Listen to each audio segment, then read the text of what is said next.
जय हिंद दोस्तों। Bihar public service commission ने नई वैकेंसी निकाली है 138 पदों की।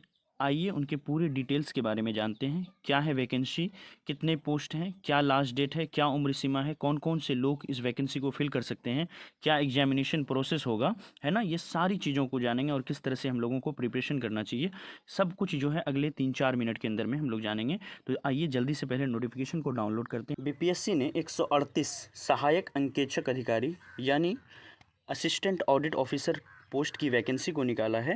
टोटल पोस्ट को हम लोग यहाँ पर जानते हैं। टोटल पदों की संख्या 138 है, जिसमें 46 जो है वो महिलाओं के लिए आरक्षित है पूरी तरह से, है ना।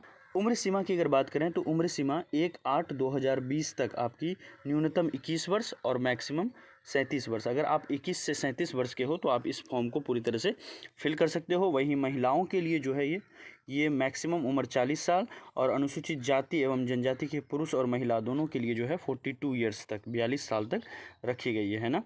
अब यहाँ पर आइए हम लोग चयन प्रक्रिया को समझते हैं, जो कि हमारा मोस्ट इम्पॉर्टेंट पार्ट है। चयन प्रक्रिया की अगर बात करें तो 2 घंटे का ये एग्ज़ाम होगा। ये जो एग्ज़ाम होगी वो आपका 3 स्टेज पर होगा। पहला स्टेज आपका पीटी होगा, दूसरे स्टेज पर मेंस होगी और तीसरे स्टेज पर इंटरव्यू होगी। पहले स्टेज की हम लोग बात करते हैं पीटी की। पीटी की बात करें तो अवधि 2 घंटे की होगी, जिसमें कुल 150 प्रश्न होंगे। जैसे बीपीएससी का संयुक्त प्रतियोगिता परीक्षा जो होती है बीपीएससी की, उसमें 150 क्वेश्चन होते हैं और जिस लेवल का होता है, जिस टाइप का क्वेश्चन होता है, उसी टाइप के क्वेश्चन जो है यहाँ पर आपको 150 क्वेश्चन 2 घंटे के अंदर में पीटी के अंदर में पूछे जाएंगे।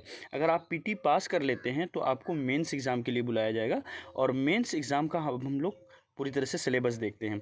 मेंस में टोटल 3 पेपर होंगे, है ना।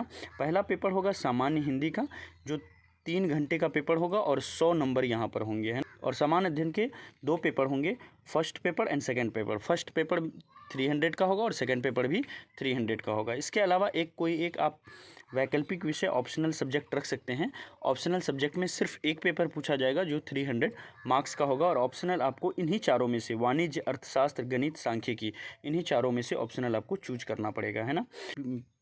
पीटी देख लिया हमने, मेंस देख लिया, अब इंटरव्यू पर आते हैं। अगर आप मेंस पास कर जाओगे तो इंटरव्यू 120 नंबर का होगा और इसको बेसिकली पर्सनालिटी टेस्ट कहा जाता है, जिसमें आपकी पर्सनालिटी को पूरी तरह से चेक किया जाएगा, है ना। शुल्क की बात करें तो जनरल कैटेगरी के लिए जो एग्जामिनेशन फॉर्म फीस होगा वो 600 होगा, है ना। और इसके अलावा बिहार राज्य के अनुसूचित जाति एवं अनुसूचित जनजाति के लिए SC ST के लिए 150।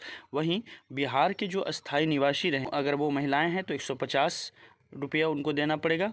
40% या उससे अधिक अगर दिव्यांग हैं तो 150 रुपये उनको फीस। इंपॉर्टेंट डेट को जान लेते हैं। ऑनलाइन आवेदन कब स्टार्ट होगा? 17 अप्रैल से आप फॉर्म को फिलअप कर सकते हैं और लास्ट डेट जो होगा फॉर्म फिलअप का वो आपका 15 मई होगा, है ना। 15 मई तक आप इसको फॉर्म को फिलअप कर सकते हैं, ठीक है। तो ये सारी इन्फॉर्मेशन थी। आइए हम थोड़ा सा जान लेते हैं यहाँ पर क्वालिफ़िकेशन के बारे में, कौन लोग इस फॉर्म को फिलअप कर सकते हैं ना। तो देखिए, वो सारे लोग जो वाणिज्य, अर्थशास्त्र, सांख्यिकी या फिर गणित में स्नातक किए हुए हैं ना, ये सब डिग्री जिनके पास होगी, जिन्होंने कॉमर्स से इकोनॉमिक्स या फिर जो है स्टैटिक्स, इसके अलावा मैथमेटिक्स से जिन्होंने ग्रेजुएशन किया है, वो ही इस फॉर्म को फिलअप कर सकते हैं। इसके अलावा MBA CA भी इस पद के लिए आवेदन कर सकते हैं, ओके। तो ये पूरी जानकारी थी हमारे असिस्टेंट ऑडिट ऑफिसर जो बिहार में वैकेंसी आई हुई है 138 पदों की, उसके लिए। अगर आप इस चैनल पर नए हैं तो कृपया चैनल को सब्सक्राइब कर लें। Thank you so much, have a nice day.